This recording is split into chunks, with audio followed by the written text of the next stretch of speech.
UK, not a lot of people know that, but is in a water scarcity situation. So London is drier than, say, Sydney or Rome.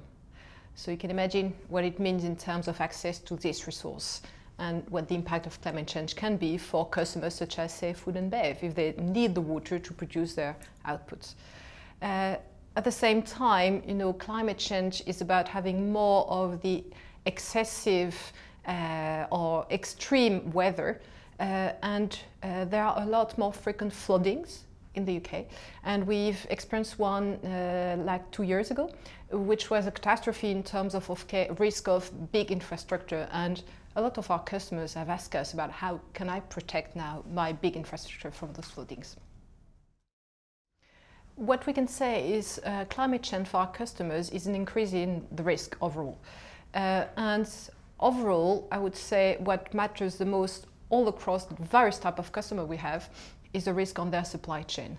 So the risk of not accessing some specific resource which they desperately need to produce the outcome.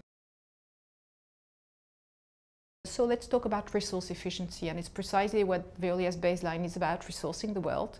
So we help our customer to have exactly the same output, but use less water, less energy, less rare resource to produce exactly the same thing. That's exactly what circular economy is about, and you can understand that actually it saves CO2 at the same time. It's local loops of energy. Instead of going for fossil resource, you go for something which used to be wasted and you use as a fuel.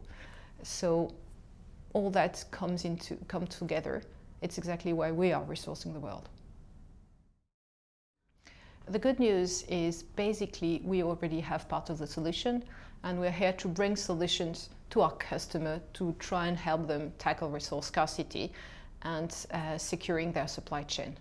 If I give you a few examples in terms of power, for instance, for those customers who are desperately in need of having 100% security, we can have local source of energy or heat that we can provide, for instance, biomass production or anaerobic digestion or district heating from energy from waste facilities, for instance.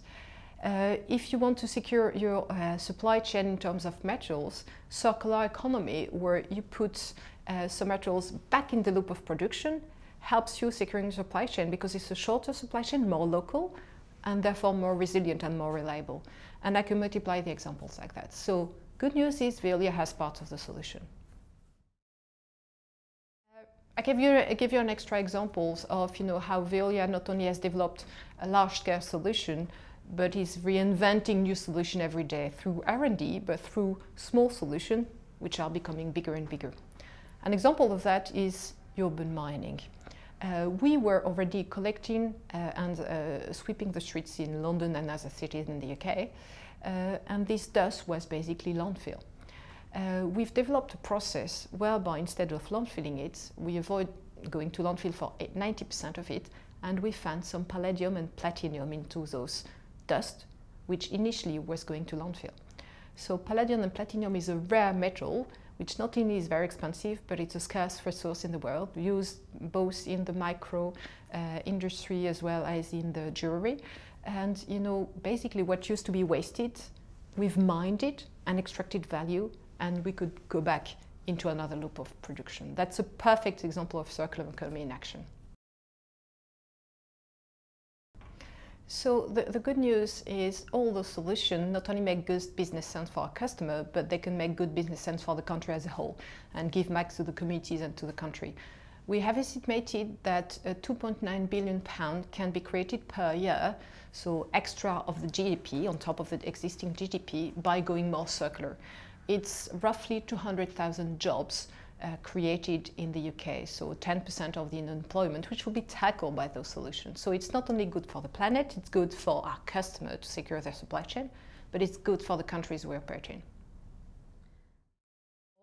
Already today, 20% of our business is circular, and we want to double it to 40% by 2020.